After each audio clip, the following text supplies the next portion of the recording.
बिस्मिल्लाहिर्रहमानिर्रहीम। आज हम अपने तुलबा को सजदा करने का तरीका बताएंगे कि नमाज में सजदा कैसे किया जाता है। तो इससे पहले हमने हाथ बांधने का तरीका, हाथ उठाने का, हाथ बांधने का, कहाँ बांधने हैं और रुकू कैसे करना है, रुकू से सीधा खड़ा कैसे होना है, आज हम अपने तुलबा को नमाज में सजदा करने का तरीका बताएंगे। सजदा कैसे करना है, पहले सीधा खड़ा होना होगा, ठीक है। फिर उसके बाद आपने सजदा करना है।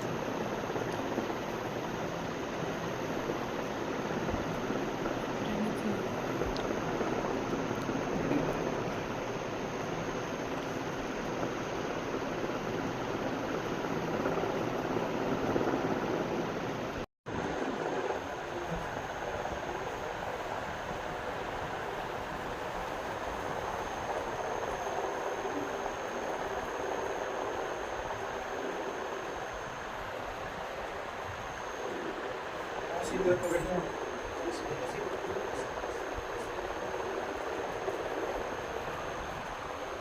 और सीधे रखो भाई, और सीधे रखो बेटे, अपनी उंगली रेडी रखो,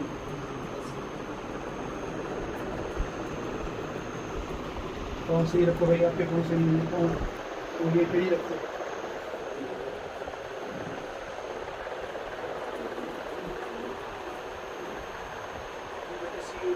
यहाँ बैठ जाओ,